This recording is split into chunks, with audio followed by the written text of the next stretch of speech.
Fala, Alberto. Olá, professor Rafael, boa noite, tudo bem? Bo- Boa noite, boa noite, boa noite. Como é que tá o senhor? Tudo tranquilo? Tudo bem, graças a Deus, um pouquinho sequinho, mas tudo tranquilo.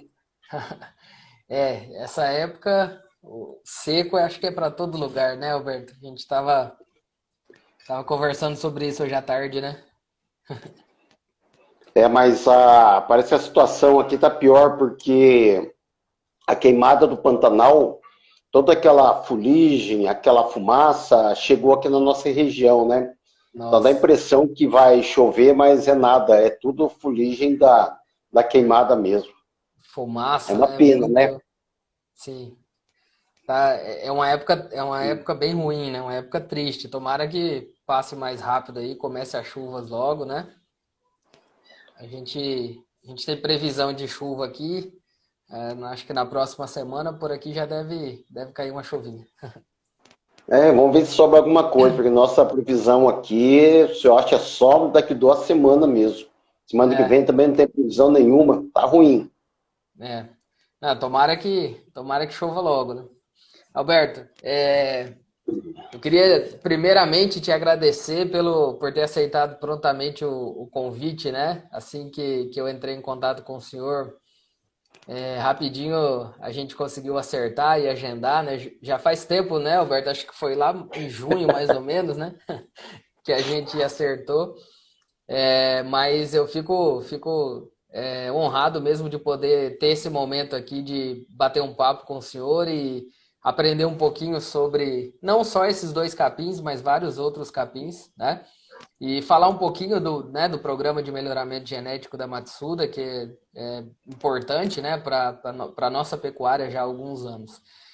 Para fazer uma apresentação breve, né? Eu sou o Rafael, sou professor do Instituto Federal de Rondônia, aqui do campus Colorado do Oeste. E nós estamos fazendo, né, algumas lives para discutir sobre assuntos relacionados principalmente à pecuária, né, nessa parte de alimentação animal, na parte de forragicultura, né, pastagens. E o meu convidado hoje é o Alberto Takashi do Grupo Matsuda. E eu vou passar para você, Alberto, fazer a sua apresentação aí pessoal, falar da sua formação e falar um pouquinho, né, um pouquinho da empresa, o departamento que o senhor atua. Rafael, antes de tudo, eu que tenho que agradecer pela oportunidade, porque realmente é uma satisfação a gente poder participar dessas lives, que a gente, não só para trocar informação, mas a gente aprende também, tá? Aprende porque é bom saber o que o pessoal está fazendo no mercado, tem muita dúvida, muita pergunta, isso é Sim. legal, tá?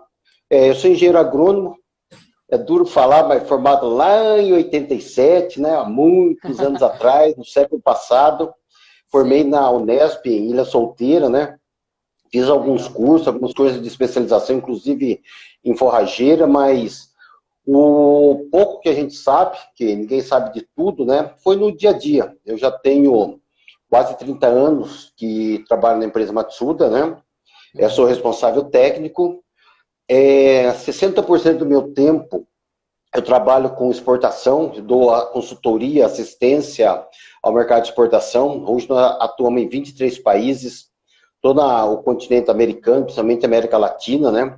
Alguns Uhum. países da África, né? Como Gabão, Madagascar, África Sim, do Sul. Através da África do Sul nós atuamos em Botsuana, Zimbábue.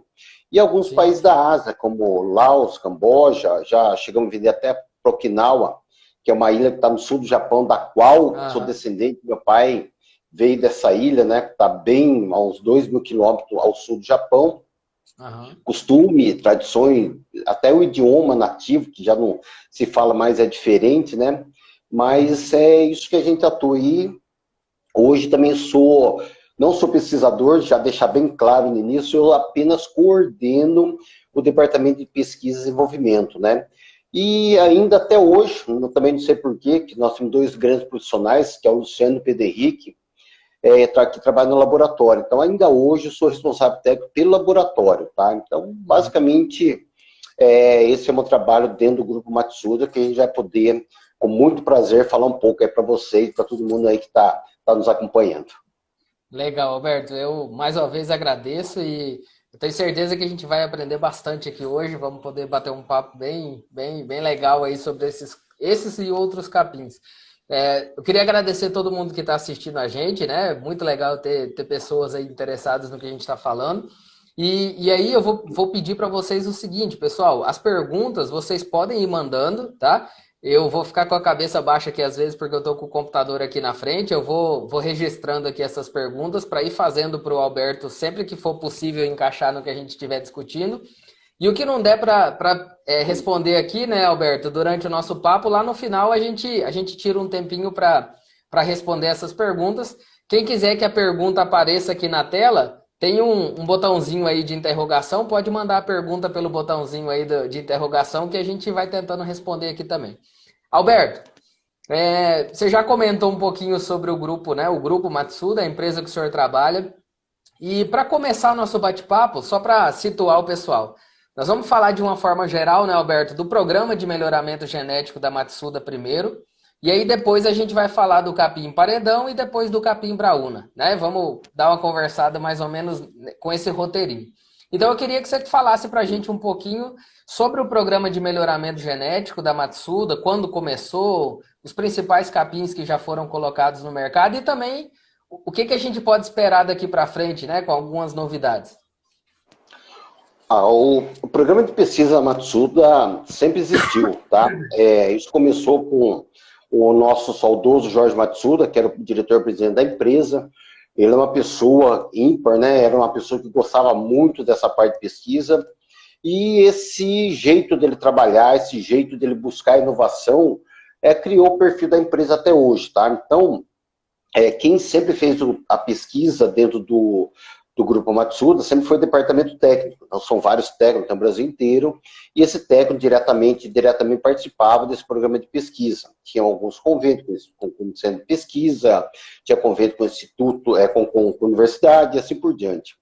E uns 8 anos para cá, criou-se dentro da empresa o departamento de pesquisa e desenvolvimento. Tá? Então, mudou de 8 anos para cá algumas coisas dentro da empresa. Então, foram contratados pesquisadores, como o Dr. Paulo, o Osbert, o Walter, o Sérgio. Então, são 7 pesquisadores, cada um na tua área, né? Alguns trabalham diretamente com a empresa, outros são através de contrato. E a pesquisa hoje não é só em lançamento de novos cultivares, mas a pesquisa hoje dentro da empresa também tem a ver com tecnologia de semente, a gente vai poder falar um pouco mais, alguns detalhes lá na frente. Tem a ver muito com desenvolvimento de produtos, né? De produtos para poder melhorar a germinação da semente, a performance da semente no campo, trabalhando com alguns promotores de crescimento, enfim, são uma infinidade de trabalho que nós fazemos não só através de parceria, através de universidade, mas também por iniciativa própria.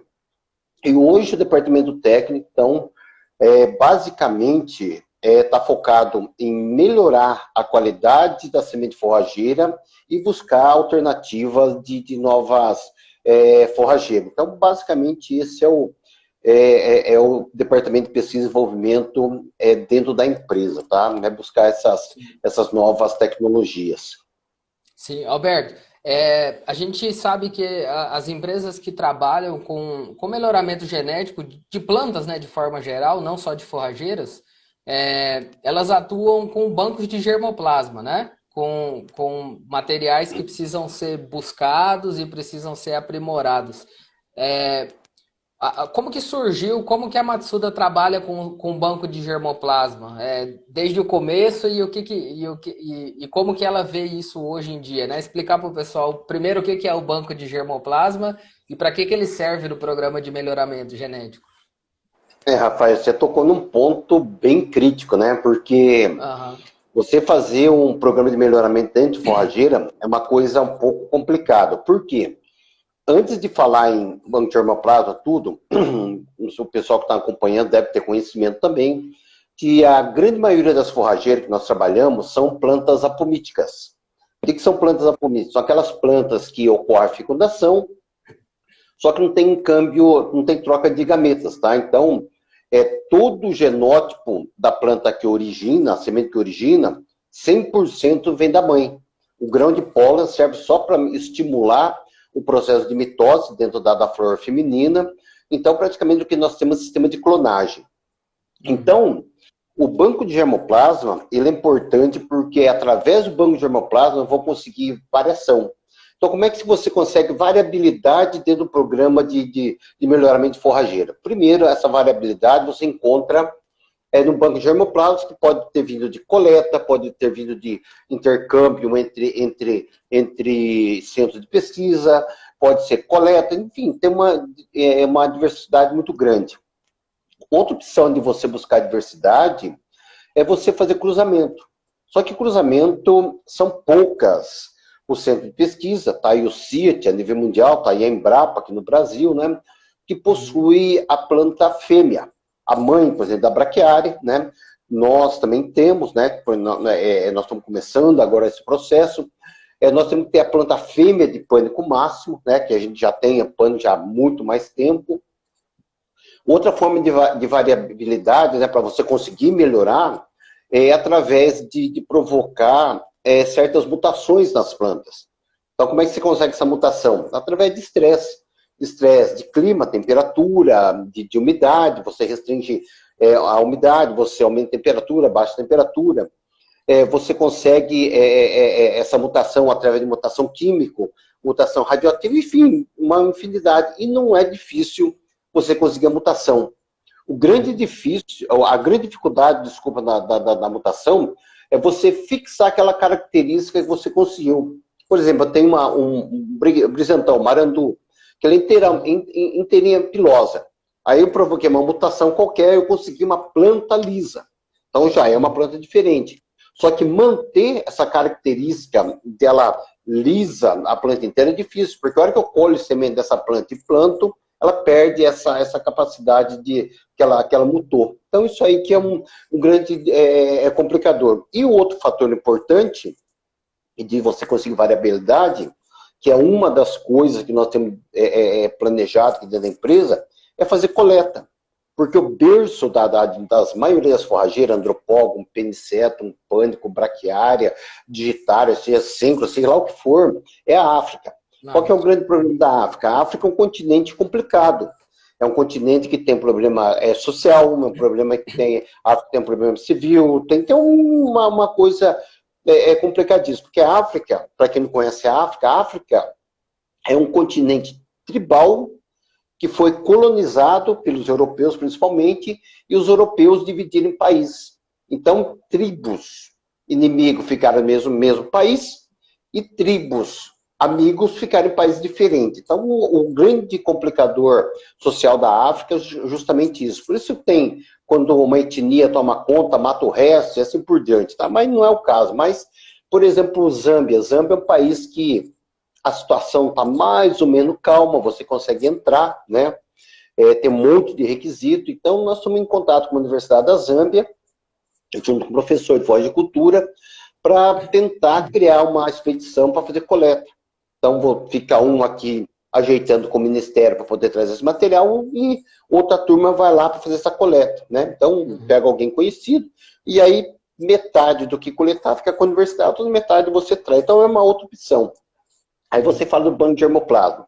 Hoje, o banco de germoplasma de Matsuda, nós temos mais de 600 materiais, são 65 gêneros, né, diferentes dentro dessa coleção. Então, temos braquiária, temos síncro, temos uma infinidade, não só forrageira, mas uma infinidade de materiais, tá?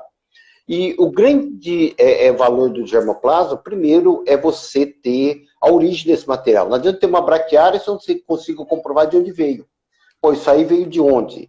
Você coletou, você achou, como é que foi? Então, um dos trabalhos que eu realizo dentro da empresa é justamente colocar a origem de todo esse material que a gente tem dentro do germoplasma. Agora, veio de onde? Isso que eu falei, por exemplo, são coletas, né, no Brasil, vocês não sabem, né?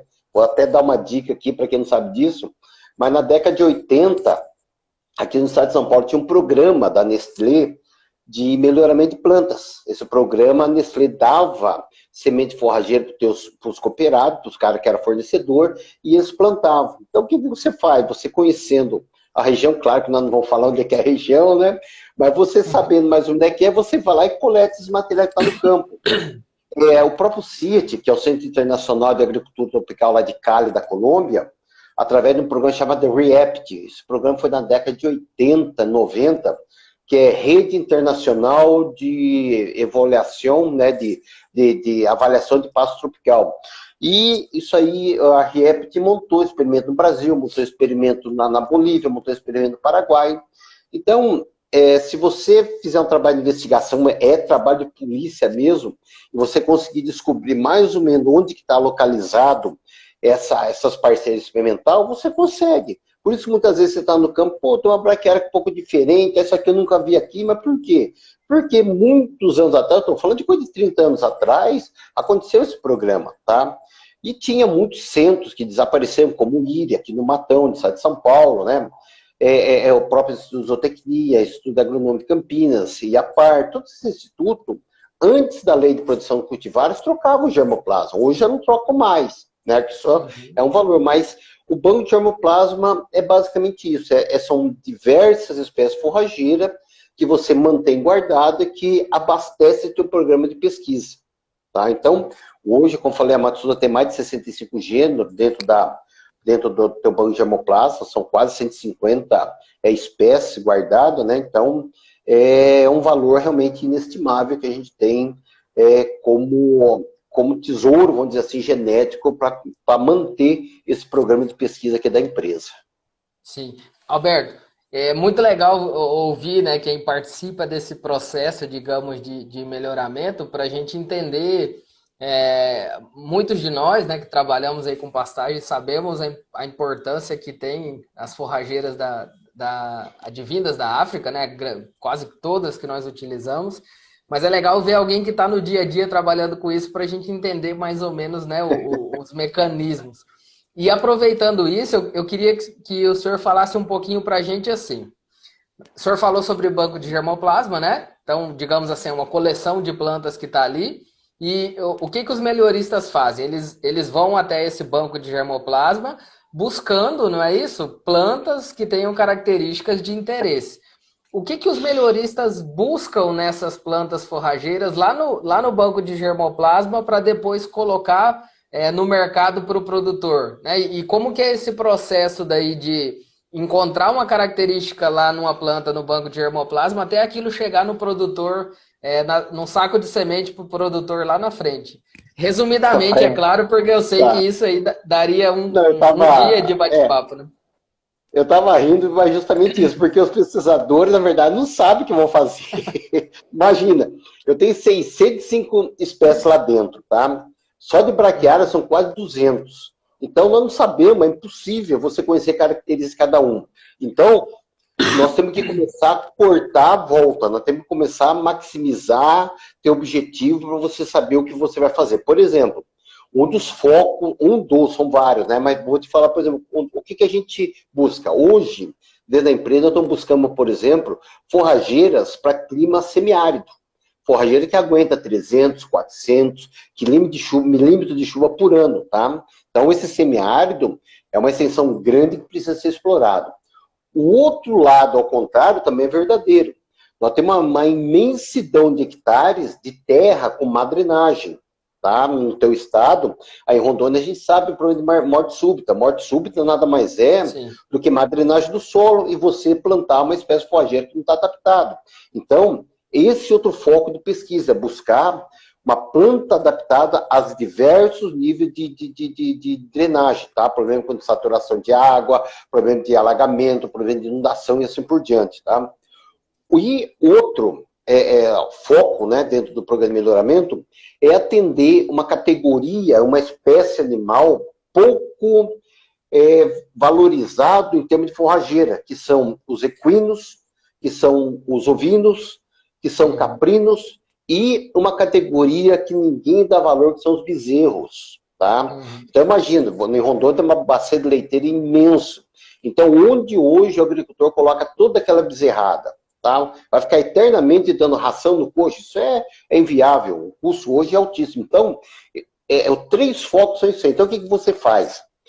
Eu tenho, hoje, por exemplo, eu tenho um técnico agrícola, né, o Manuel, que ele faz a caracterização de todas as... Então, nós estamos assim, caminhando aí, mas ele vai fazer caracterização de todas as espécies forrageiras. Então, nós já temos dentro do dados, né, do germoplasma, algumas plantas, algumas características que a gente deseja. Então, a gente tem que pegar outra coisa, Rafael, o que eu tenho de germoplasma, às vezes 60 gramas, 10 gramas, 20 gramas, não dá pra fazer nada. Então, os 2 primeiros anos é pegar essa semente de germoplasma, plantar na casa de vegetação, multiplicar as plantas. Eu levo essas plantas para o campo e multiplicar a semente. É 2 anos para fazer isso. Aí a gente faz o que a gente chama de parcela experimental, parcela exploratório. O que é parcela exploratório? Uma coisa bem simples e que não é de agora, esse processo é antigo, mas pouca gente utiliza, não sei porquê. Você pega as 5 plantas, as 5 primeiras plantas você não corta. As 5 próximas plantas você corta a cada 28 dias. As 5 próximas plantas a 42 dias, sabe? Então você escalona o teu período de corte. Uma rua você não aduba. Outra rua, metade da adubação. E a terceira rua, uma adubação completa. Então você sabe a forma de crescimento, o hábito, o número de perfil, tudo na 5 primeira planta. As outras você vai cortando, você sabe pelo menos a cada quantos dias o corte vai recuperar ou não. E pelo fato de você ter feito 3 linhas com adubação e desadubação, você sabe a exigência nutricional. E aí você vai desenvolvendo. Então, esse processo de seleção, é no mínimo de 8 a 10 anos, pelo menos. A hora que você selecionou aquele material que você deseja, não acabou aí. Aí entra mais 2 anos de fazer o teste DHE para proteção, e os ensaios de VCO, tanto de corte como de pastejo, para registrar esses materiais. Por isso demora bastante o programa de melhoramento da espécie forrageira. Sim, é muito legal esse processo, né, Alberto?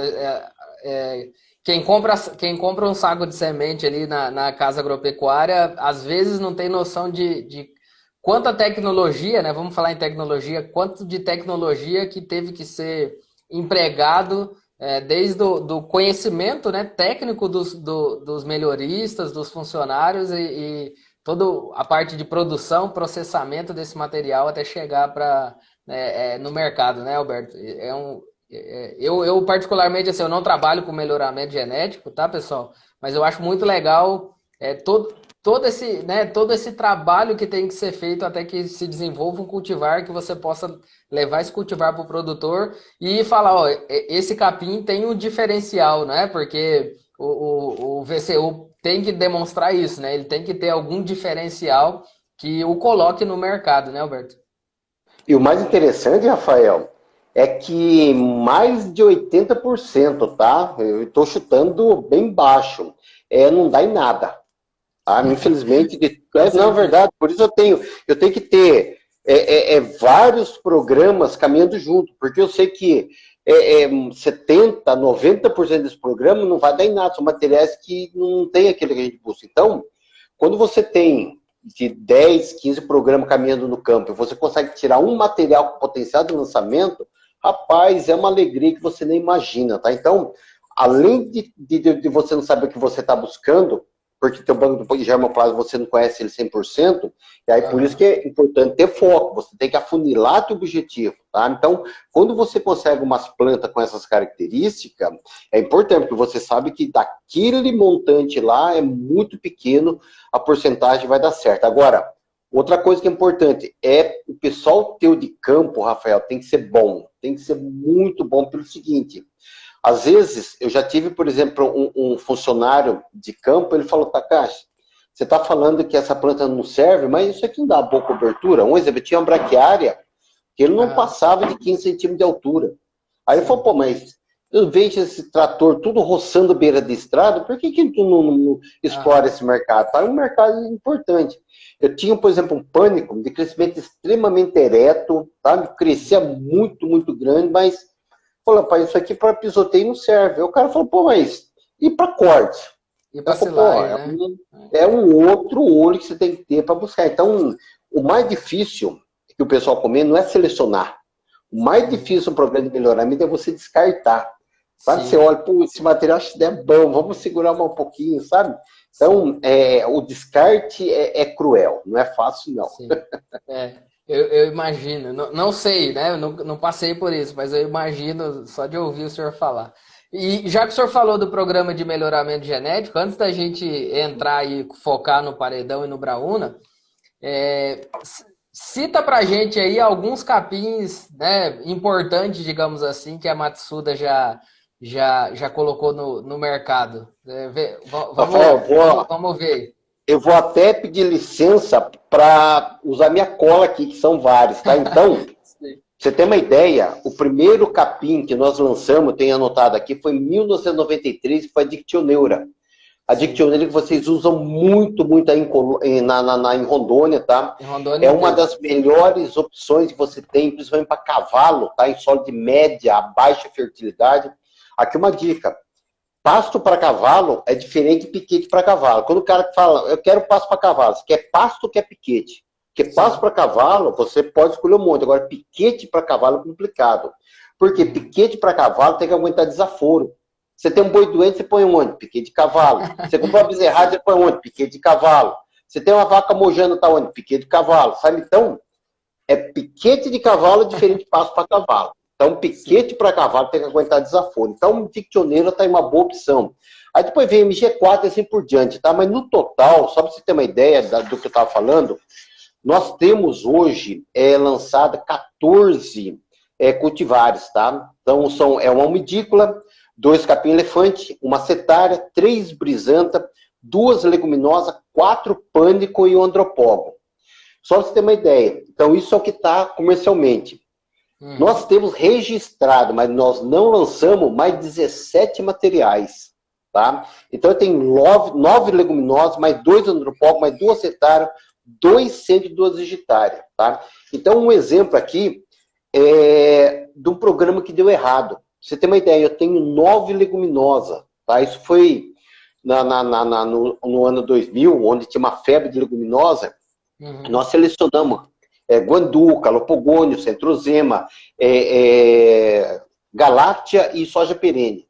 Só que, você vê, 9 material, tudo híbrido, e não teve mercado. Então, o que nós fizemos? Engavetamos. Nunca esses materiais foram para o mercado. Então, Uhum. junto com a pesquisa, o setor comercial tem que estar junto, senão você acaba dando com os burros na água, como aconteceu com essas novas leguminosas, tá? Mas está aí, um dia que o mercado aquecendo de novo, tá registrado, bonitinho, é só voltar a produzir, né? Sim, é muito legal e esse nome, né, Alberto, MG, né, a sigla, né, o MG vem de Matsuda Genética, né? Isso. E nós temos alguns capins, né, como o senhor comentou aqui na região, a Laneiro, né, é muito utilizada também.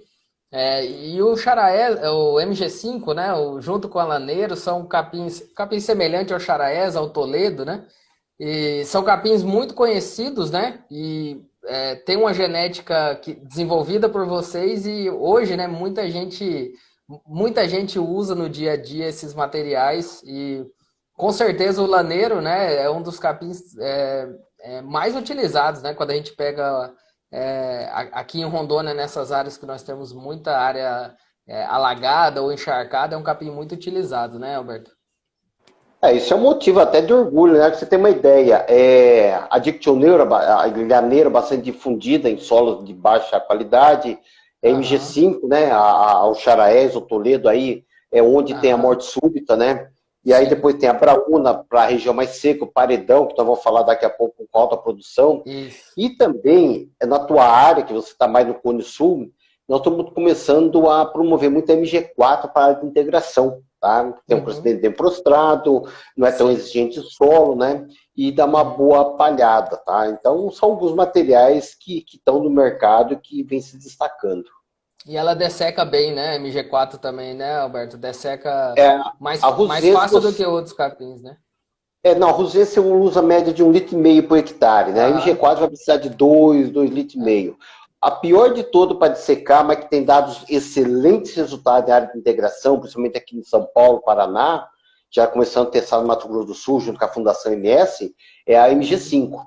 MG5 você uhum. precisa de 5, 6 litros, até Sim, você tem que voltar a fazer uma é aplicação. Mas aplicar. o desenvolvimento do sistema radicular, o benefício que ele traz na soja subsequente é impressionante, tá? Porque esse sistema radicular da MG5 é tão desenvolvido que realmente a soja que é plantada em cima da MG5 realmente tem sido muito mais produtiva. Ah, legal. O meu trabalho de conclusão de curso da graduação foi com MG5 na época, na verdade, porque a semente era É da o mesmo Matsui. nome, é tudo a Isso, 2610. Uhum. exatamente. E foi orientado do professor Emerson Alexandrino, acho que ele está até por aí agora. A MG5 eu gosto bastante desse capim e tem muita gente por aí que gosta, né? Ele é muito agressivo, né? Um capim muito produtivo. Isso. Alberto, Uhum. vamos lá. Vamos falar um pouquinho então do paredão. MG12 paredão, né? Um pânico. E eu queria que o senhor explicasse para a gente, primeiro, direto ao ponto, né? Qual o potencial desse capim? O que ele tem de vantajoso sobre outros capins que estão no mercado? E depois, se o senhor também já quiser falar junto, também os desafios. O que a gente tem que ter atenção, né, na formação e no manejo Claro. com esse capim? A MG12 paredão, paredão tem dois motivos. Primeiro foi por causa do nosso pessoal do campo, que era uma área quebrada, e a primeira linha, que foram acho 12 ou 14 pânicos que nós estávamos testando, a primeira linha era dele, né? E realmente formava uma parede verde, e o pessoal começou a chamar de paredão e pegou. E paredão Sim. também por homenagem ao finado seu Nelson Pineda, né? Ele foi um grande criador de Nelore, faleceu, e o primeiro teste com o animal foi feito na fazenda dele, que por acaso chama Paredão, tá? Então tá Sim. aí esse nome. E o que se Legal. destaca no Paredão é a sua alta produção de forragem. Hoje é uma das forrageiras mais produtivas que está no mercado, chega até 35 toneladas de matéria seca por hectare ano. Agora, por que é bem produtiva? Tá? Pô, mas Mombaça também não tem a mesma altura, mesmo, não é produtivo. Mombaça também. Mombaça está entre 26 a 28 toneladas, que é bastante a produção. Sim. Mas ambas têm a mesma altura, pode chegar até 2,60 m, 2,80 m de altura, com crescimento livre. Mas o grande diferencial do paredão é que a distância entre nó do paredão é mais curto. A Uhum. distância entre nó do paredão é em torno de 20 centímetros. E distância entre nó do Mombaça é 33 centímetros. Então, numa planta de 1 metro de altura, eu tenho muito mais nó no paredão do que no Mombaça. Agora, por que é Sim. importante dos nó? Porque é onde sai a folha. Todo mundo lembra o pé de milho, onde é que sai o pé de milho? Justamente daquele anelzinho, então sai a folha. Então, o paredão, como tem esse internó mais curto, a quantidade de folha é muito maior. Então, quando você vai para o campo, você bate o olho, se você tem uma toceira enfolhada, repolhuda, com toda certeza é paredão, tá? Uhum. Outra característica do paredão que também faz com que ele seja produtivo é essa alta capacidade de rebrota, né? Tanto é que aí no estado de Rondônia, nós recomendamos muito a mistura de paredão com MG5. Porque o Uhum. paredão, ele vai crescer na parte aérea e MG5 praticamente faz a cobertura na parte média. E tem gente ainda que coloca um cheirinho de dictioneira. Por quê? Dictioneira vai funcionar como passe, só vai funcionar com cobertura do solo. É só para isso, tá? O passe Legal. MG5 e o paredão. Agora, por que essa mistura? Porque tanto MG5 como paredão têm a capacidade de rebrota bastante parecida. Qualidade nutricional semelhante do paredão e da Mombaça, 16% de proteína, 14%, né? Digestibilidade aí acima de 65%, dependendo muito de manejo. Aham. E um fator que é decisivo para a escolha do paredão é que ele é resistente à cigarrinha. Não é tolerante, ele é resistente, ele não sofre ataque de cigarrinha. Não sofre ataque da cigarrinha da pastagem, que é a Deóis, a entresúlia, e muito menos da cigarrinha vermelha da cana-de-açúcar, que é a marranarva. Ah, Então, uhum. essa antibiose que tem o paredão faz com que um dos principais motivos do paredão ser bastante comercializado aí para o norte, estado do Rondônia, no Acre, no Amazonas, no Mato Grosso, é justamente essa resistência à cigarrinha.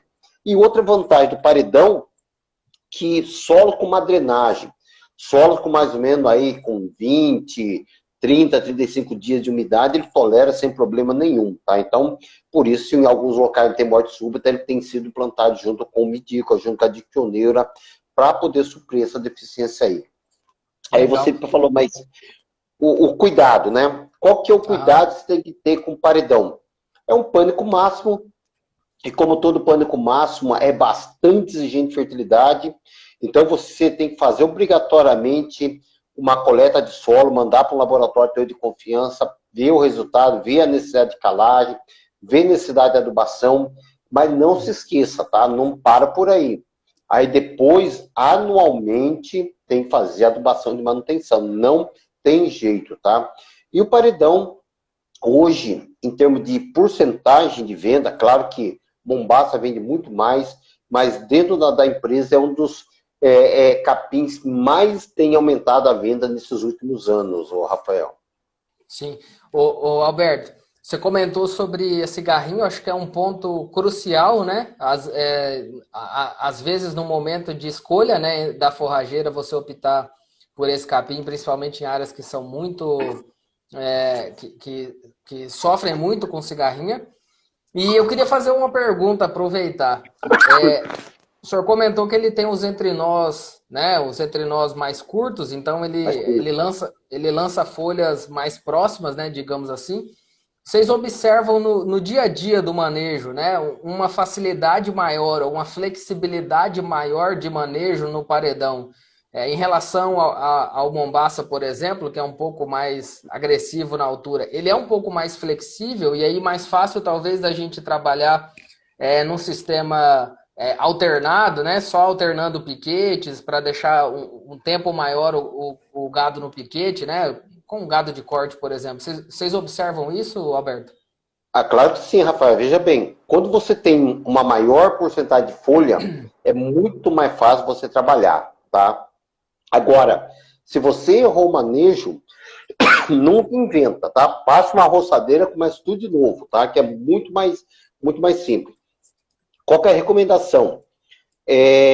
Quando a planta, o paredão alcança em torno de 70 a 80 centímetros de altura, começa o pastejo, tá? Rebaixa até que altura? Em torno de 30 centímetros. Então, não trabalha com dias, trabalha com altura, tá? 80 centímetros, por que 80 a 90 centímetros? Porque a partir daí, Rafael, tem muito sombreamento da parte de cima com a folha de baixo. Então, se tem muita sombra, a folha de baixo não faz fotossíntese. Aí você começa a perder forragem por senescência. Então, é um luxo. Então, essa altura que a gente considera 90, 95% da capacidade de captação luminosa, que é o ponto ideal, ele vai ter em torno de 80, 85 centímetros de altura. E rebaixar até 30 centímetros, que a partir de baixo tem muita gema, muito meristema, isso pode comprometer a rebrota, tá? Mas é basicamente dessa maneira que você trabalha. E, falando em dias, se você tiver com um solo bem adubado, um clima bastante favorável, em 20, 22 dias, o paredão está pronto para fazer outro pastejo. Legal. Então, vamos fazer um resumo aqui, Alberto. Posso, se o senhor me permite, rapidinho, daí para a gente falar do Brauna. Então, não tem como, né, Alberto, deixar de comparar com o Mombaça, né? Não tem como deixar de fazer essa comparação, porque o Mombaça é o pânico, né, mais utilizado no Brasil inteiro, né? Então, ele tem uma produtividade que provavelmente pode até ser superior, não é isso? Ele tem algumas vantagens em relação à resistência à cigarrinha, né? Há uma flexibilidade maior de manejo. A parte nutricional, tranquilo, né? Muito semelhante ao que seria o Mombaça e até outros híbridos, né, de pânico, que a gente até tem alguns híbridos no mercado hoje também. E como pontos aí de atenção, né? E só voltando, né? Também tolera aí um solo úmido, né? Por um tempo mais longo, como o senhor comentou. Pontos de atenção, aqueles normais para pânico, né? Fertilidade do solo, né? Tem que estar tudo bem ajustado, ficar atento ao manejo, né, Alberto? Algo parecido com isso. Aí. Podemos falar do Brauna, então? Mais ou menos da forma como o senhor falou agora, falar com o Brauna, e depois a gente vem com as perguntas aí do pessoal sobre todos, pode ser? Vamos lá. Brauna é bem diferente ao contrário do paredão, tá? Paredão altamente exigente, Brauna média a baixa fertilidade. Onde você planta decumbres, onde você planta MG4, pode plantar Brauna sem problema nenhum, tá? Única exceção, tem que tomar cuidado, já falando de restrições, a braúna não tolera solo com uma drenagem. Então, onde morre o brisantão, a braúna também vai morrer. Agora, qual a grande vantagem, qual a principal característica da braúna? É justamente o contrário. A braúna tem uma boa tolerância à seca e boa tolerância ao veranico. O que é veranico? Pode ser só veranico, mas o que é veranico? Veranico é o período de seca que você tem durante o período da chuva. Então, por que é importante isso? Porque quando está na seca, a planta forrageira ela está preparada para esse período. Ela vai entrar em maturação, vai florescer, tá? Vai estar mais lignificado, que é o mecanismo de defesa. Agora, quando está no período da chuva, é diferente. A planta forrageira está preparada para crescer o máximo que pode.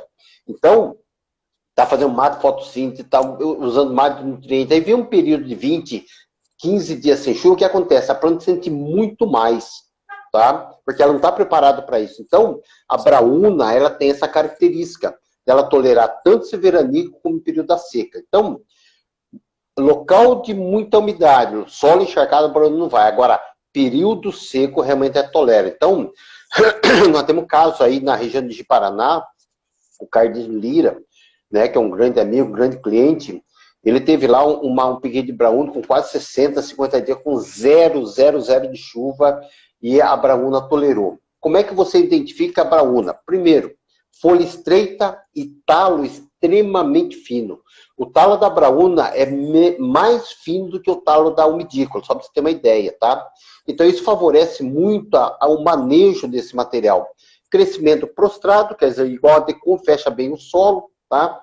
E outra característica, como é que você, então, olha e encontra a braúna? Por essa característica que eu acabei de falar, talo fininho. Encontrou uma forrageira talo fininho, tá? Mais verde, folha um pouquinho mais larga. Não é umidícola nem a dictioneira, porque não tem estolão. Mas é a braúna que é fininha, tá? Então, pouco exigente. Teor de proteína em torno aí de 11 até 12%, né? Igual que qualquer braquiária brisanta. Produção de forragem em torno de 10 até 12 toneladas ela pode chegar a produzir. É uma distribuição aí de 65% no período da chuva, 70% no período da chuva e 25% a 30% no período da seca. Tá? Então, e a principal característica da braúna, que eu falei para vocês, é justamente essa boa tolerância à seca. Cigarrinha. Cigarrinha braúna é uma planta com altíssima tolerância ao ataque da cigarrinha. Então ela sofre ataque, diferente do paredão. Paredão não ataca, mas a braúna ela sofre ataque. Mas mesmo com o ataque da cigarrinha, ela pode amarelar e secar em algumas vezes, dependendo muito da população de inseto. Mas ela não morre, tá? Assim que der condições, ela rebrota, assim, em questão de dias, muito rápido. Então é uma planta realmente que tem uma boa adaptação à cigarrinha. Manejo da braúna, muito parecido com qualquer brisanta. A hora que chegou em torno aí de 50, 40, 50 centímetros de altura, coloca os animais e pode rebaixar até 20 centímetros sem problema nenhum, por causa desse crescimento mais acostado, por esse crescimento mais prostrado, mais decumbente. Tá? Então, geme mesmo ser mais perto do chão, então acaba não afetando. E o que eu sempre comentei no caso da braúna. Braúna, ela tem uma excelente palatabilidade, uma excelente aceitabilidade, porque a digestibilidade é boa, em torno de 55%, 56%, e a gente sabe que, se tratando de braquiária, é excelente, tá? E uma das recomendações que nós usamos muito a braúna, pessoal, principalmente quem mexe com leite, é para bezerro, tá? Hoje, nós não temos muita opção de bezerro em solo de média e baixa fertilidade. Então, hoje, nós temos uma braúna que ela vai muito bem para bezerrada, inclusive bezerro que está mamando, você já pode começar a soltar no piquete da braúna, que ela vai muito bem, e é justamente esse é o foco que a gente tem em relação à braúna, tá? Esse mercado para bezerrada. E já em Rondônia, aí tem muita gente já começou utilizar paredão, claro, tem muito mais cliente, mas braúna, por causa da seca, né? O ano passado tivemos uma seca bastante severa no estado de Rondônia, e ela se comportou muito bem, Rafael. Sim. O senhor falou da cigarrinha, então, enquanto o paredão ele tem um mecanismo de antibiose, a braúna não tem, né? Ela resiste, mas ela não tem um mecanismo de... ela vai até amarelar, secar, mas não morre não, Rafael, mas compromete um pouco o pastejo, principalmente em região onde tem muito inseto. Legal. Nenhuma das duas são híbridas, né, Alberto? Nenhuma das duas são híbridas, né? Nenhuma dessas são híbridas, tá? O paredão foi dentro do programa de seleção que nós fizemos com quase 16 materiais. É claro que o índice de sexualidade na braquiária, em torno aí de 20%, 18%, então sempre tem aquelas plantas diferentes no meio da parcela. Então, nós tivemos que fazer um processo de seleção, eliminando as plantas indesejáveis, selecionando as melhores plantas. No caso de Braúna, é um programa de melhoramento, de seleção, que nós temos até hoje, né? Então, na terceira etapa, né? Porque primeiro veio MG4, veio MG6, mas terceira etapa nós andamos selecionando a Braúna.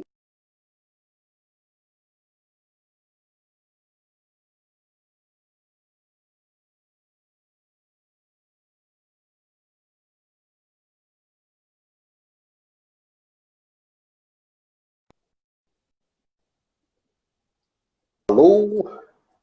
Oi? Tem uma cortada aí, Rafael? Deu uma cortada aqui, Alberto. Deu uma travadinha aqui. Você tá me ouvindo Então, aí bem? não, eu estou normal aqui. Então, aqui está falando do programa da Braúna, então veio de uma seleção. Então, hoje, até hoje, esse programa existe, está no campo, selecionando outros materiais. Que aí são mais de 50 acessos nós tivemos, grande parte jogamos fora, que não serve para nada. E a Braúna foi selecionado, o que chamou a atenção da Braúna no campo foi justamente essa alta tolerância à seca. Então, sempre tem que ter alguma coisa que chama atenção, né? Então, isso chamou atenção, mas nós focamos naquele material. E aí, voltando àquela brincadeirinha que eu fiz antes, que realmente o pesquisador não sabe o que está buscando naquele momento, né?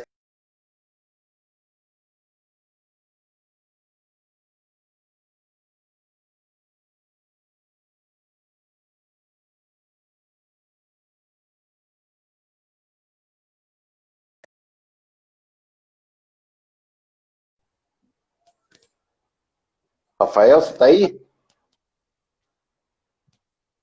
Aqui.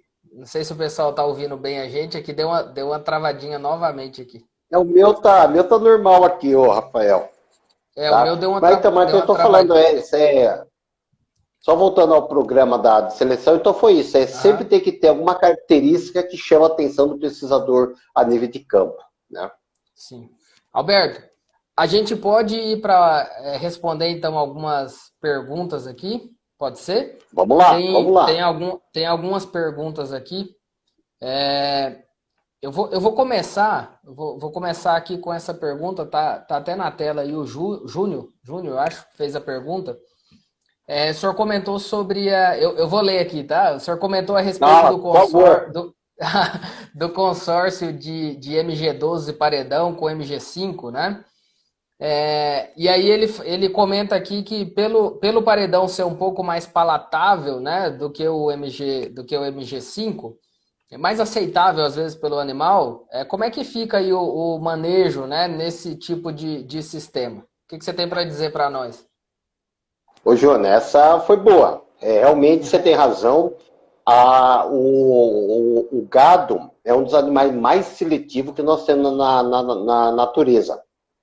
O que atrai o capim, vamos dizer, a forragem para o animal, não é que ele é amargo, que é doce, nem nada disso. O que atrai o atrativo da forragem para o animal é teor de proteína, tá? É isso que faz. Então, por isso que manejo é muito importante. Então, se você tiver uma planta forrageira bem manejada e outra junto bem manejada, o animal seleciona, mas não é tanto. Então, o que a gente recomenda? Você coloca mais ou menos em torno de 60% de paredão, uns 30% de MG5 e uns 10% de dictioneura. Tá? A dictioneura não é pasto, é só como cobertura.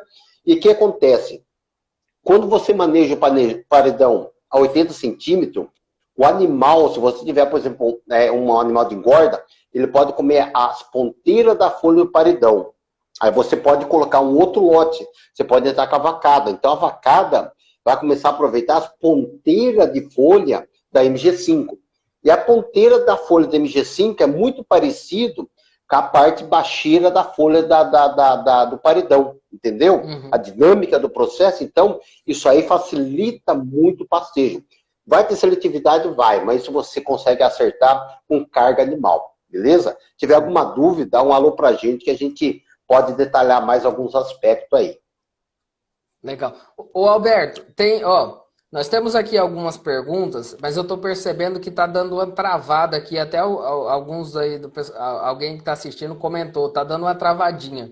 Como já está muito próximo do Instagram derrubar a gente aqui, a gente pode encerrar essa parte e voltar, ver se normaliza a internet para responder as perguntas e a gente encerrar? Tudo bem para Claro, senhor? Pode ser? eu tenho a noite inteira aqui para falar.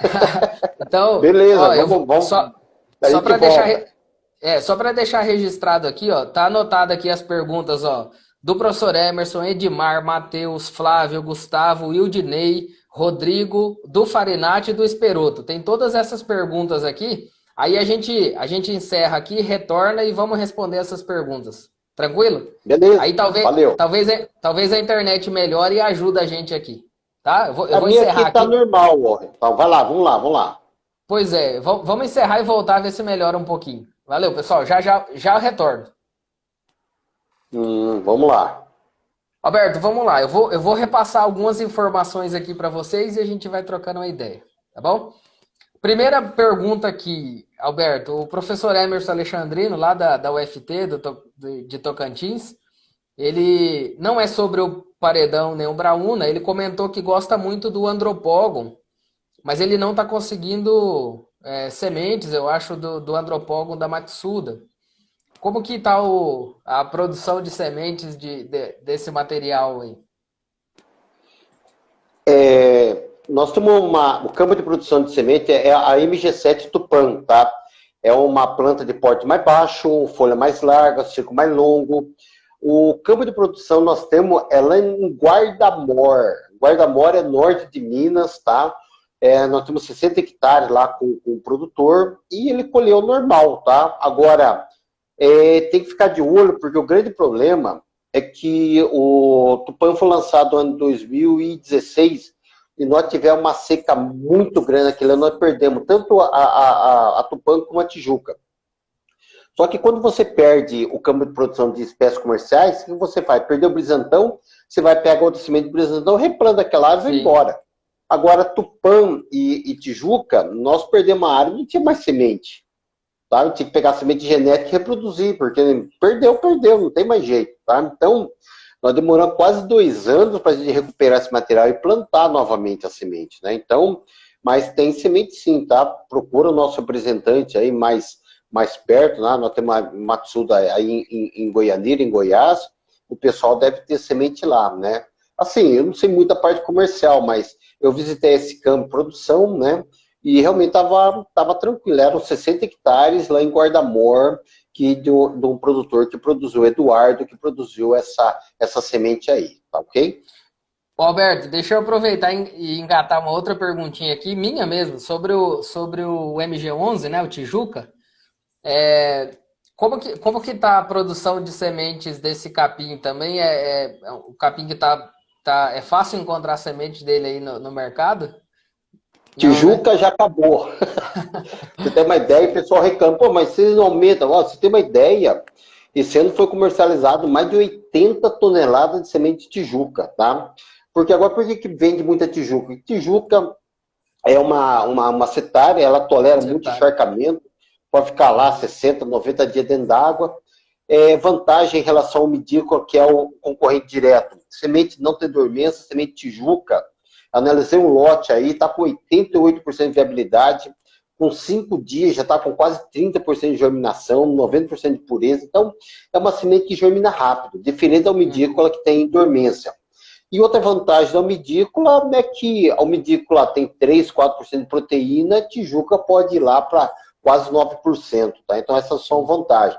E onde você planta almidícola, falando de tipo de solo, qualidade de solo, né, fertilidade, você pode plantar Tijuca, que ela não é exigente. Então, por isso que o mercado, ela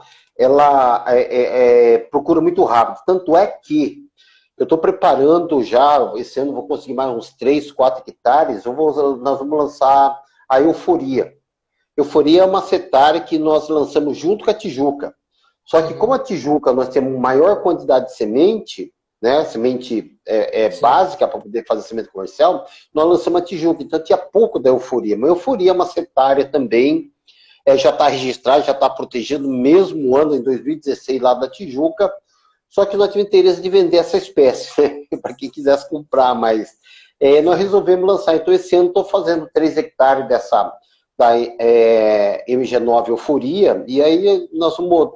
Ano que vem não digo, porque nós vamos ter que multiplicar mais essa semente aí, né? Mas é uma outra setária que vai colaborar junto com a Tijuca para poder vender nesse mercado aí. Legal. O Alberto, uma pergunta aqui agora. Na verdade, o Edmar Mesquita perguntou e o Gustavo perguntou, fizeram perguntas semelhantes em relação ao paredão. A dúvida deles é em relação à fertilidade de solo, certo? Inclusive, se o senhor tiver alguma informação sobre teores de fósforo, potássio, alguma coisa no solo, até textura, né? Textura mais arenosa, média, argilosa, quais são as exigências desse capim e os cuidados que a gente precisa tomar com relação à fertilidade de solo? Tá, o pânico, né, de modo geral, ele não tem muito problema com textura de solo. A braquiária, sim. Por exemplo, brisanta, Marandu não tolera solo muito argiloso, solo muito siltoso. Agora, pânico tem ido relativamente bem. Então, o grande problema do pânico é químico, é fertilidade, tá? Então, você tem que ter solo com pelo menos 12 ppm de fósforo, tá? Potássio, você tem que ter pelo menos 0,30 mais ou menos de potássio, porque potássio é importante para se você for trabalhar com passo de corte. Aí um dos fatores limitantes para passo de corte é justamente potássio, porque não tem reciclagem de nutriente que é feita através de fezes e urina. Então esse é um dos de uma dica boa que muita gente não sabe desse detalhe. Acho que só nitrogênio resolve, tá? Mas Gustavo e Edmar, né? Se fizer as perguntas, se você tiver Isso. análise de solo, pode mandar lá para o Matheus, lá em Paraná, na Matsuda, ou se manda para a gente aqui no Instagram, ou aqui mesmo no nosso Instagram aqui, ou mesmo o professor encaminha para a gente, Sim. e a gente faz a recomendação para você sem problema nenhum, tá? Pode mandar que a gente, muito prazer, a gente pode recomendar para vocês. E a exigência do paredão é relativamente igual do Mombaço. O que você fizer para o Mombaço, pode fazer o paredão, tá ok? Sim. Em resumo, né, Alberto, são capins exigentes, é um capim exigente, certo? Bastante. Como qualquer capim produtivo e de qualidade nutricional alta. Então, à medida que você. A velha história da escadinha, né? Se você quer subir a escadinha para um capim que produza mais e que tenha uma qualidade nutricional maior, Tem ele que investir. também, ele também exige mais, né? Muito legal as perguntas para a gente poder deixar isso bem claro também, né? Aproveitando que o senhor comentou sobre o paredão, o Rodrigo Souza aqui, ele fala que lá no Ceará tem muito solo arenoso, né? Aqui também nós temos Uhum. bastante, em Rondônia, no Mato Grosso também. O Braúna vai bem nesse tipo de solo, né? Acho que o senhor já respondeu, mas vamos dar aproveitar, vou aproveitar a pergunta dele. Comenta também faz mais um comentário do Braúna, pegando toda essa parte de fertilidade também de exigência.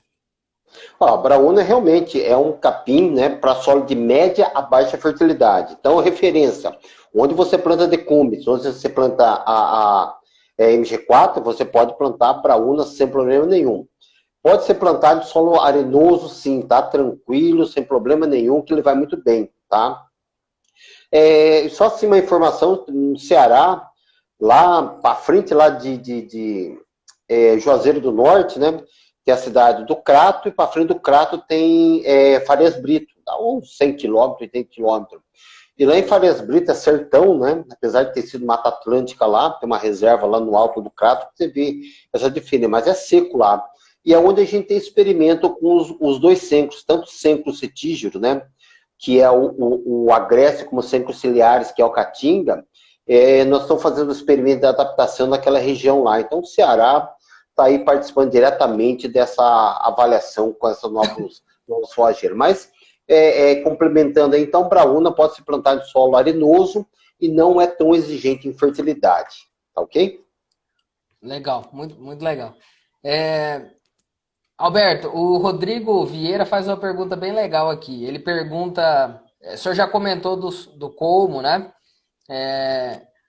Quais características podem ajudar a diferenciar o MG13 do MG5? Eles são bem diferentes, né, Alberto?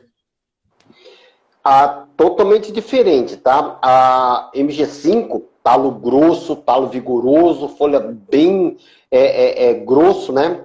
A Brauna MG3 já é diferente, como extremamente fino, eu falei mais fino do que própria medícula, e folha mais estreita. Então, MG5 você consegue diferenciar justamente por esse vigor do talo, e essa folha bastante desenvolvida, bastante abundante, larga, comprida. E a Brauna você consegue distinguir porque é talo bem fininho e folha mais estreita. Os dois têm crescimento prostrado, que é bem deitado, né? Mas a MG5, se você deixar crescer, chega a quase 1,60 m de altura. E a Brauna, a altura máxima da Brauna é em torno de mais ou menos de 1 metro. Então, uma planta bem mais baixinha. Tá, ok? Esses são, assim, no visual, o que você consegue diferenciar bem fácil no campo. E o MG, o paredão, né? Como o senhor comentou também antes, entre nó mais fino, mais curto e folhas saindo mais próximas, né? Folhas largas. Na hora que você bater o olho numa torceira de paredão, você vai ver que ele é mais repolhudo, vou dizer dessa maneira, se comparar com mombaça, tá? Esse é o grande diferencial fácil que você identificar no campo. É bem legal até quando a gente vê em piquetes lado a lado, né? Você consegue ver os dois, você consegue aí observar bem a diferença entre eles. Observa bem essa diferença, bem acentuada. O Matheus pergunta aqui, Alberto, o MG12 veio, né, também, é um capim que veio de origem dos capins da África, né, Alberto? Só para deixar bem claro aqui. A MG12... Coletado na África. É um material que veio da coleta da África. Se não me engano, essa MG12 veio de uma coleção que nós recebemos da Costa Rica, tá? Eu não tenho certeza, mas acho que que veio, acho que uns 4, 5 materiais de lá, muito promissor. E fez parte desse programa de seleção da MG12, foram cerca de 15 pânicos, se não estou equivocado, tá? E aí você começa a selecionar aquele processo que eu falei, aqueles ensaios exploratórios, tudo, né? Mas são todos capins nativos da África. Eu não sei te precisar exatamente de onde mas são capins africanos, sim. Deve ser próximo da região de Tanzânia ali, né, Alberto? Que é o centro de origem de pânico, exatamente isso. A maior parte deles vem dali, né? Uma região bem maior próxima. Parte né? Isso. Alberto, tem uma pergunta aqui muito legal do Wildinei, relacionada à planta daninha. Ele faz a pergunta relacionada ao capim pé de galinha, mas também tem o capim navalha, né? Até mesmo o capim capeta, que tem algumas recomendações de atrazina, por exemplo, para aplicar. Ele pergunta se o paredão, e aí eu acho que você pode também falar do Brauna, né? Esses capins, eles permitem a aplicação de atrazina ou algum outro herbicida para controle dessas daninhas? Wildinei, você fez uma pergunta bem complicadinha, mas é assim... A atrazina, ela não é recomendada para forrageira, tá? A atrazina, o pessoal usa muito em milho e algumas outras culturas, mas é assim, se o paredão e a braúna tiver com mais de 4 pares de folha, a atrazina já tolera, tá? Menos disso aí, ele pode ter algum tipo de fito, tá? Então, para controlar toda a esporobolos, que é o capim-capeta, esses pásculos da vida aí, tudo, o melhor herbicida que existe chama-se adubo, tá? Adubo, você vai adubar mato? Não. Você vai adubar o pasto. Você vê o esporobolos, que é o capim-capeta, se você adubar e o capim crescer, esporobolos, tiririca, são alguns exemplos de erva daninha que não tolera sombra. Tá? Então você adubou, capim cresceu, você pode ter certeza, capim desaparece. O capim-capeta, pra você ter uma ideia, né? PT, tem um monte de nome comum, essa planta daninha, ela aparece nos maiador, na beira do carreador, local onde geralmente o pasto está mais rapado. Tá? Então, se você jogar um adubo, fizer uma boa correção do solo, o capim vai crescer, vai abafar isso aí, principalmente por sombreamento. Tiririca é um outro exemplo. E essas ervas daninhas, a tendência realmente é desaparecer. Legal, muito legal. Alberto, o professor Emerson Alexandrino, ele faz uma outra pergunta aqui em relação a florescimento. Como que é o florescimento do paredão, né, anualmente, em comparação com Mombaça, né? Floresce mais de uma vez no ano, na estação. Ele cita que lá no Tocantins, com 90 centímetros, né? O Mombaça floresce nos veranicos ali entre dezembro e março. De forma geral, é claro que isso vai variar, né, Alberto, em relação à localização que a gente tiver no país, mas como que esse capim se comporta em relação ao pendoamento, ao florescimento? O pânico, normalmente, ele dá um ou dois florescimentos, tá? Mas ele concentra numa floração só. O florescimento de planta forrageira é interessante, ele depende muito de latitude, tá? Então depende muito de hora-luz. Então o fotoperíodo é bastante importante. E claro, todo capim sob estresse, não importa que tipo de estresse, né? Ele tende a sobreviver. Uma maneira dele sobreviver é justamente emitindo semente, tá? Então, por exemplo, na nossa região, tá? Aqui no norte do estado de São Paulo, e o sudeste de Goiás são as duas regiões que mais produzem semente de pânico, tá? O período de floração nessa região, por exemplo, do paredão, ele começa a partir de abril. Abril, maio, o paredão já começa a elongação, já começa a soltar primeiras inflorescências, tá? E o Mombaça já é bem mais tardio. O Mombaça ele começa a florescer a partir de julho, né? Junho, julho, ele começa a elongação do caule e depois começa a diferenciação e começa a floração, tá? Mas o período de florescimento, nesse caso aí, está muito ligado realmente ao local onde você vai plantar. Por exemplo, no Tocantins, a diferença de fotoperíodo é muito menor. Aqui no norte de São Paulo, por exemplo, chega no verão, tem quase 15 horas de luz. E quando chega o inverno, ele é baixo para 12 horas. Então, essa variação de hora-luz faz com que realmente tenha esse estímulo de florescimento e a produção é grande, tá? Mas o que eu quero dizer é que, independente de onde você esteja, independente da altura que está o teu capim, chegou um momento, ele vai florescer. Isso não tem jeito, tá? Então, se tiver um capim rapado, chegou naquele período, ele vai florescer. Se tiver um capim alto, chegou naquele momento, ele vai florescer, tá? Mas, tanto é que isso aí é uma estratégia de produção de semente. Tanto é que pânico, por exemplo, Mombaça, o paredão, Zuri, que são capins extremamente altos, né? A época do plantio, a gente planta ele, por exemplo, em janeiro. Porque se plantar em novembro, por exemplo, ele cresce demais e isso prejudica muito a colheita. Então a gente atrasa o plantio, aí ele dá uma planta baixinha, tá? E aí a hora de você colher, você tem pouca massa para você poder mover no teu solo, tá? E outra coisa interessante, porque a gente sabe, depois que você plantou, a hora que ele tiver com mais ou menos 12 centímetros, você mete rolo compactador em cima de tudo isso aí. Você vai aplastando, vai amassando tudo. Para quê? Para quebrar a dominância apical. Aí ele induz o perfilhamento, aí você tem maior quantidade de perfil, quanto mais perfil, maior quantidade de sementes. Tá? Algumas coisas que a gente faz para melhorar a produção de sementes dessas espécies forrageiras. Muito legal. É legal saber desses macetes aí, né, Alberto? Vamos lá, tem mais algumas aqui. O Farinati, professor Farinati do Acre e o Augusto Júnior, eles perguntam se a braúna pode ser usada por ovinos, né? Já que o senhor comentou que ela tem o talo bem estreitinho, as folhas, como que é o uso desse capim por ovinos também? E algum outro que vocês tenham, talvez, no portfólio que tenha essa recomendação, Alberto? Hoje, atualmente, o que nós recomendamos para ovino, solo de baixa fertilidade, dictioneura. Solo de média fertilidade, o aruana. Tá? O aruana é um pânico que todo mundo esqueceu, mas é um pânico que tem boa distribuição de forragem durante o ano e não é tão exigente de solo. O aruana é o capim para média fertilidade, tá? Mas a braúna pode ser usada para ovino sim, tá? Nós temos um piquete de braúna aqui em Cuiabá, dentro da empresa, e o churrasco, a carne do churrasco vem desse piquete aí, tá? Já tem uns 5, 6 anos que está plantado nunca vi um problema de fotossensibilização, nunca tivemos um problema de intoxicação, então isso dá uma certa tranquilidade até de poder realmente recomendar a braúna para esses animais, porque o ovino, apesar de ser ruminante, né, é um rumen pequeno, então é um animal bastante seletivo.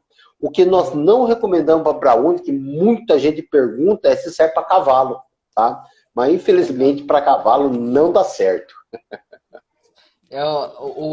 O campo de vocês ainda é em Cuiabá, ali na esquina do Trevo, ali no Anel Viário, né? Exatamente, é lá mesmo, tá à disposição lá para qualquer visita aí. Já fui lá algumas vezes já, alguns anos legal.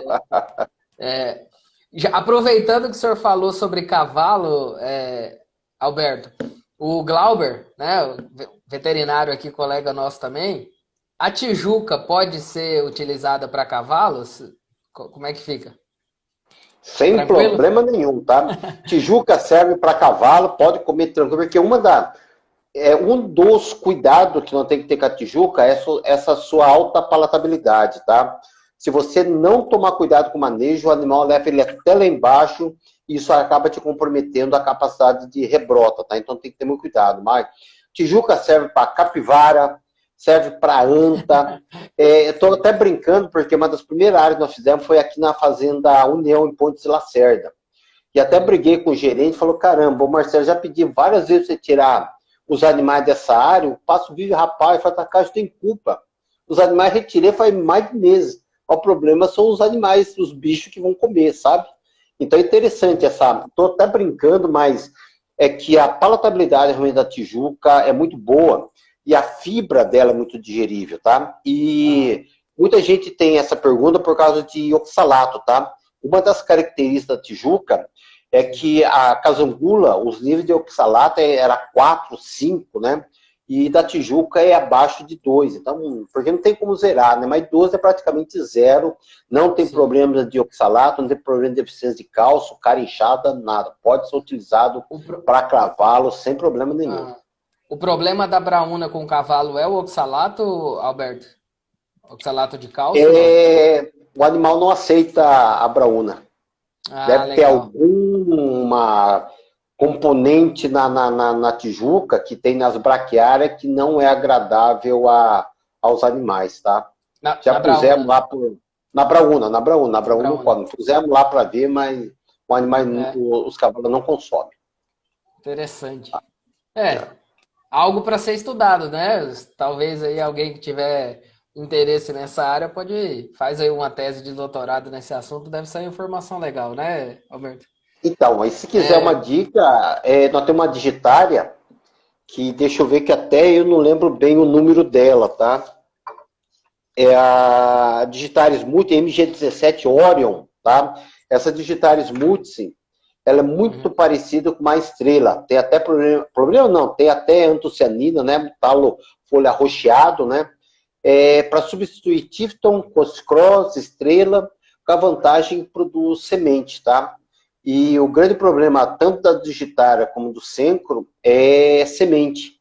Tá tudo registrado, protegido, mas nós não acertamos ainda a produção sim, mas a colheita e o beneficiamento, que é aquilo que eu estava falando no começo da live, que é uma das coisas que nós temos que estudar, tá? Tanto o beneficiamento como o processo de colheita da semente. Legal. Comentando que é passo para cavalo. Sim. Alberto, saiu uma pergunta aqui do Josué sobre percevejo castanho.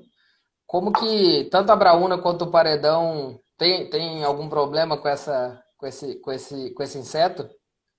Eu nunca vi, mas com toda certeza deve ter. Sabe pelo seguinte, percevejo castanho é uma praga de solo, tá? E é uma praga que necessita de umidade. Então, quando você está numa região que tem percevejo castanho, eu já vi, normalmente, eles atacaram o que tiver, tá? Não tem jeito. A única exceção, dá a impressão que hoje a palestra é sobre dictioneura, tá? Mas uma das forrageiras, né, que eu vi nos testes, isso na década de 90, 2000, o pessoal fez muito teste com várias forrageiras na região de Coxim, no Mato Grosso do Sul. E o que deu muito resultado com o Chincamapuã lá para controlar a percevejo de castanho foi justamente a Dictioneura. Ela não controla, mas a população do inseto na Dictioneura era muito menor comparado com as outras forrageiras que havia na época, tá? Mas se tiver, com toda certeza ela vai atacar sim, tá? Mas eu não sei precisar qual que é o dano e o que vai acontecer, porque nós nunca tivemos essa experiência com esse inseto aí, com essas duas forrageiras aí, tá? Não, legal. Aqui começou a ter incidência mais frequente de percevejo castanho. Acho que é algo que a gente precisa tomar Não, no cuidado Brasil aí. inteiro, tá, Rafael? O Brasil inteiro tem essa. Eu tenho escutado falar do percevejo castanho, sim, tá? É uma Sim, praga que estava controlada, estava meio que quieta, mas está sim. voltando. Junto com o É, percevejo, o cupim subterrâneo também está convertendo uma praga econômica, tá? Os legal. dois insetos, cupim e percevejo. Legal, muito legal. Ô, Alberto, a última pergunta aqui, na verdade. O Rodrigo Souza pergunta sobre uma comparação, paredão e mombaça em relação à seca, né? Qual que é mais resistente? Quantos por cento mais ou menos que o paredão produz nas águas e na seca, para a gente entender essa combinação aí? O paredão, esses 35 toneladas, 65, 70%, 65 a 70% é no período da chuva, tá? Uhum. 25 a 30 é no período seco, tá? Mas a pergunta, né, em relação à seca, todos os testes nós fizemos aqui na fazenda MG aqui da empresa, né, que é uma região de Cerrado, no Mato Grosso do Sul, onde nós fizemos teste com o paredão, a, perdão, junto comparado com o Mombaça, o paredão foi muito, muito mais resistente em relação à seca, tá? O que nós observamos, até na Rondônia Rural Show, nós fizemos uma trincheira, né?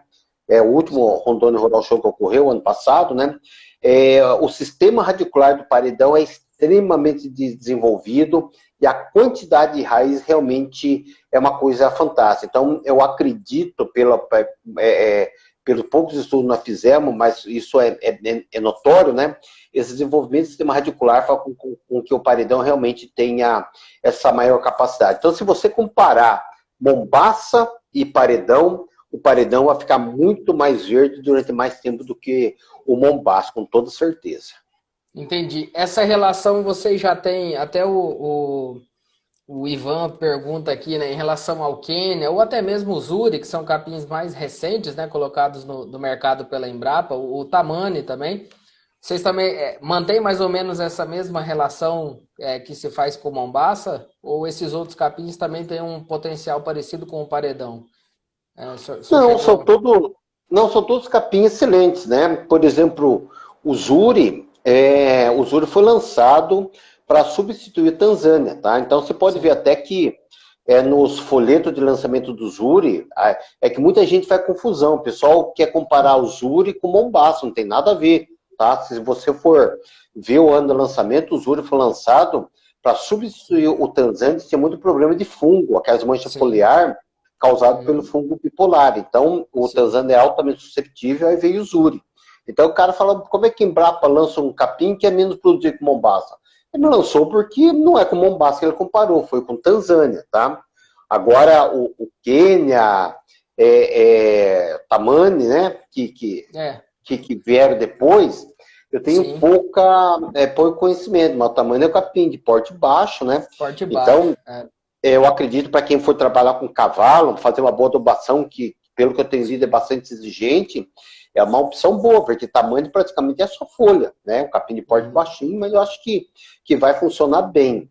E o Quênia, sim. realmente, eu tenho visto muito pouco Quênia, não tenho tanta experiência, tá? Mas é tal história, todo capim, se for lançado, vocês podem ter certeza absoluta, seja pela Matsuda, seja pela Embrapa, seja por Sim. qualquer outra entidade, até mesmo a Procem que lançou o Miyagi, Miyagi, eles aham, lançaram porque tem uma característica boa, porque sim, ninguém pode lançar um material ruim. Então, cabe procurar um técnico com conhecimento, verificar as principais características verificar qual que é a característica do teu terreno, a característica da tua área, ver os fatores limitantes e aí escolher a espécie forrageira que mais se adapta àquelas condições climáticas que você vai ter da área, né? Então, não existe capim ruim, todos os capins são bons. O que existe é má recomendação, aí sim. Esse seu comentário é muito legal, Alberto. Até para a gente, né, caminhar para o encerramento, não tem, deixando de lado, né, Alberto, as questões comerciais, digamos assim, tem muitos capins hoje, né, no mercado, digamos assim, com características muito legais, né? Coisa que há 20 anos atrás não tinha tanto, né, Alberto? Hoje o leque de opções é muito maior, né? E não cabe a gente ficar assim, esse capim é melhor do que o outro. Depende, né? Depende da condição, depende Depende, claro. do manejo que você quer adotar. Então, tem opções e é claro que alguém que conheça da área, um técnico que conheça do assunto, ele vai conseguir recomendar, fazer uma recomendação mais adequada, né? Num determinado momento pode ser um paredão, num determinado momento pode ser um zuri, né? Um outro capim.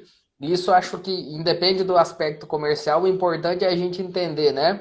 O que esses capins têm de pontos positivos, o que eles têm também de pontos de atenção, né? Não vamos falar de desvantagem, mas de pontos de atenção que a gente precisa ter, né, Alberto? Hoje, a escolha da espécie forrageira é como a mesma coisa, a oferta que a gente tem de carro. Então, tem Sim. carro que para andar na cidade, tem carro que gasta mais, tem carro que é mais econômico, tem caminhonete para ir para a roça. Então, é igualzinho, tá? Todos são bons. Depende do uso. Agora, você pegou um carro que é para determinado uso, você usou para outra coisa, é o pior carro que existe. Você pegou um capim que não é para aquilo, é o pior capim que tem. Todos são bons, tá? Não tem nem o que discutir. Agora, tem que ter essa variabilidade. Pelo seguinte, quando nós começamos a trabalhar, você recomendava, preciso de capim para o Cerrado, brisantão. Eu quero capim para o Amazonas, brisantão. Eu quero capim para vaca, brisantão. Não tinha outra opção, Sim. era mínimo, tá? Ainda bem que hoje nós temos uma infinidade de espécies e de cultivares forrageiras que faz com que as opções é tão grande que isso vai minimizar os nossos erros, porque na verdade errar nós vamos errar, que é uma coisa normal, mas nós vamos tentar errar o menos possível. E aí, quem sabe, até a gente conseguir naquele capim ideal para você, de acordo com o seu manejo, como você comentou, com o tipo de solo, com as condições que você tem para você plantar, porque às vezes você quer uma planta forrageira exigente, mas você não está preparado para isso. Então, quanto maior o número de oferta, melhor. Agora, o que é importante, você falando da parte comercial, é seriedade, tá? Então, eu acho que qualquer empresa que está no mercado, o mais importante é seriedade. Aquela empresa que está no mercado para vender somente isso aí, já começou errado. Então, acho que toda empresa séria tem que oferecer o melhor produto que ela tem, tá? Também tem que ter a honra, tá? A honradez de poder falar, olha, o que eu tenho não serve para você, tá? Sim. Porque, na verdade, quem tem que ser o beneficiário dessas forrageiras é o cliente. Porque se ele quebrar, você quebra junto. Se eles quebrar, como é que você vai vender? Você não tem mais ninguém para vender. Então, eu acho que a seriedade nesse mercado é uma coisa extremamente importante e é um diferencial que você tem que buscar. Tá? Sim. É muito, muito legal. E assim, pessoal, ó, tem algumas outras perguntas aqui, só que nós já avançamos muito no tempo, né? Nós já estamos aí na meia hora da segunda parte. É tarde aí em São Paulo já, né, Alberto? Aí já são 9h30 da noite. Então eu vou fazer uma sugestão aqui, né, Alberto? Alguma pergunta que talvez a gente não tenha respondido. Eu vou deixar um recadinho aqui depois no History, aí vocês podem mandar a pergunta para mim, eu encaminho para o Alberto, ou vocês mandam direto para o Alberto. Eu vou deixar o Instagram dele aqui na postagem também para vocês irem direto, se for o caso, né? Fazer pergunta aí para o Alberto, pode ser diretamente. E aí a gente pode tirar essas dúvidas de vocês aí, caso a gente não tenha conseguido responder por aqui. O professor Túlio, colega meu aqui do campus, né, até faz um comentário aí, né, Alberto? A gente já conversou sobre isso, inclusive. Nós estamos abertos aí, né, a parcerias, a montar algumas áreas aqui, né, experimentais. Já até trocamos uma ideia aí esses dias, vamos tentar evoluir, né, Alberto, Não, mas vamos montar sim, esse compromisso está feito.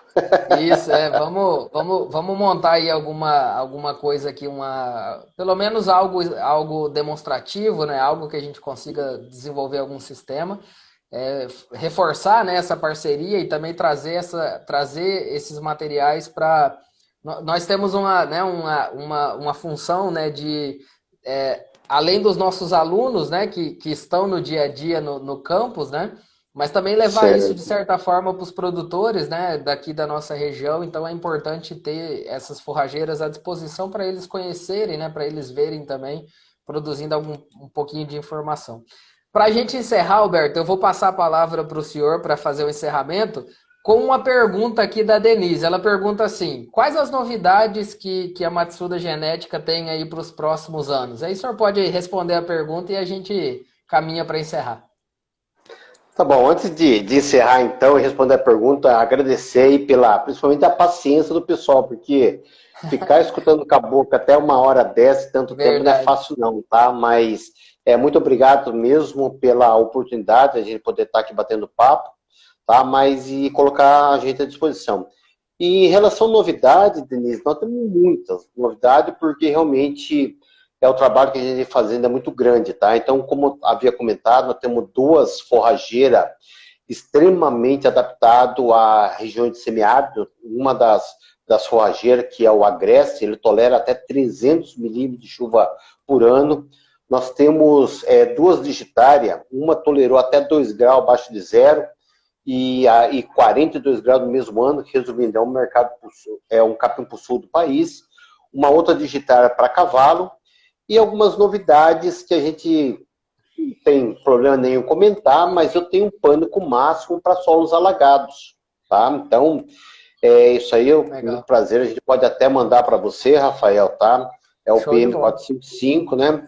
Ele tolera aí 60, 90 dias dentro d'água, tá? É um material super promissor.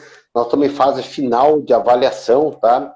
E aí aquela questão comercial, né? Lançamos ou não lançamos? Porque Sim. se a gente lança um material desse, pode até comprometer o paredão, né? Mas Sim.